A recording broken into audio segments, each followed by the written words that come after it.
সরাসরি শ্রীনগর নিয়ে যাব আপনাদের।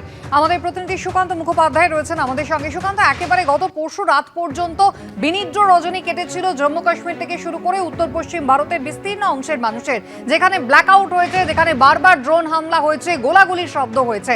গত পরশু রাত 10টার পর থেকে সেই অর্থে বোধহয় আর শেলিং বা মর্টার হানা দেখা যায়নি। সামগ্রিকভাবে রাত কেমন কাটলো, সকালটা কেমন, এবং এই ডিজিএমও পর্যায়ে বৈঠক? একদম, দেখো 10 তারিখ অর্থাৎ পরশু দিনকে সংঘর্ষ বিরতির বার্তার পরে কিন্তু সেই রাতটা অত্যন্ত গুরুত্বপূর্ণ ছিল এবং আমরা দেখলাম যে পরশু দিনকে রাত্রির 8:45 থেকে 9:30 পর্যন্ত একেবারে বিভিন্ন জায়গাতে এক্সপ্লোশনের খবর পাওয়া গেল।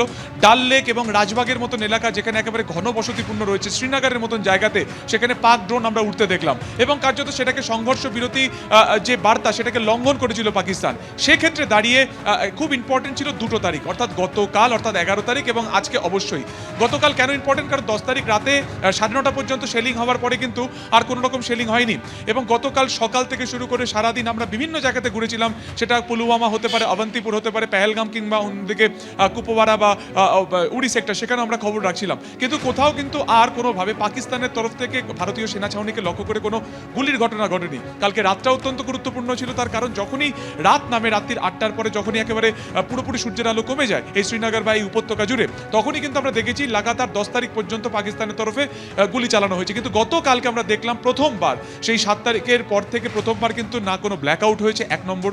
দ্বিতীয়ত যে না কোনো কোথাও এক্সপ্লোশনের কোনো খবর এসেছে এবং সেই একই রকম অবস্থা কিন্তু আজকে ভোর পর্যন্ত ছিল।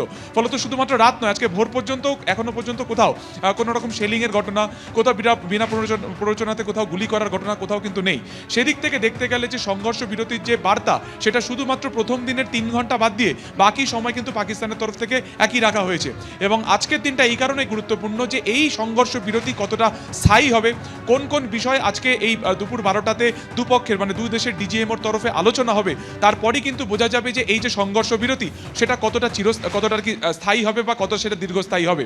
এমতো অবস্থাতে পাকিস্তানের তরফ থেকে আজকে তাদের আলোচনাতে ভারতের সাথে তারা কি করবেন, ভারতবর্ষের সাথে তারা কি আলোচনা করবেন, পাশাপাশি কিন্তু ডিজিএমও লেফটেন্যান্ট জেনারেল রাজীব ঘাই ভারতবর্ষের তরফে কি শর্ত চাপান বা এক্ষেত্রে কি আলোচনা হয়, সবটাই কিন্তু আজকে দুপক্ষের ডিজিএমও লেভেলে মিটিংয়ের পরে সিদ্ধান্ত হবে। তবে জানিয়ে রাখি যে উপত্যকা জুড়ে কিন্তু আজকে আতঙ্কের যে একটা রেশ, যেটা গত 22 তারিখের পর থেকে তারা ভুগছিলেন বা তারা একেবারে অনুভব করছিলেন, তা অনেকটাই কম রয়েছে। গতকালকে আমরা দেখেছিলাম রবিবার রাস্তার লোকজন কম থাকলেও তারা কিন্তু যথেষ্ট আশ্বস্ত যে সন্ধ্যার পর থেকে কোথাও সেভাবে গুলি চলেনি বা সংঘর্ষ বিরতি পাকিস্তানের তরফ থেকে করা হয়নি। তবে এও জানিয়ে রাখি যে ভারতীয় সেনাবাহিনী কিন্তু একেবারে তৎপর হয়ে রয়েছে। এমন নয় যে তারা সংঘর্ষ বিরতির পরে তারা শিথিলতা দিয়েছে, তার কারণ তারা 10 তারিখ দেখেছেন রাত্রেবেলাতে কি ঘটেছে। ফলত 3 বাহিনী একই রকমভাবে অ্যাক্টিভ রয়েছে এবং শ্রীনগর সহ বাকি পুরো গোটা উপত্যকা জুড়ে কিন্তু এয়ার ডিফেন্স সিস্টেমকে যেমন অ্যাক্টিভ রাখা হয়েছে, ঠিক তেমনভাবেই কিন্তু এখানে কাউন্টার ড্রোন সিস্টেম প্রত্যেকটা জায়গাকে অ্যাক্টিভ রাখা হয়েছে, বাহিনীকে হাই অ্যালার্টে রাখা হয়েছে এবং আজকে পর্যন্ত সরকারি সমস্ত কিছু বন্ধ থাকবে। এখন দেখার যে আজকে মিটিংয়ের পরে কাল থেকে সরকারি স্কুল, কলেজ কিংবা অন্যদিকে ইন্টারন্যাশনাল এয়ারপোর্ট যেটা শ্রীনগরে আছে সেটি খোলে কিনা। একেবারেই সুকান্ত, ধন্যবাদ।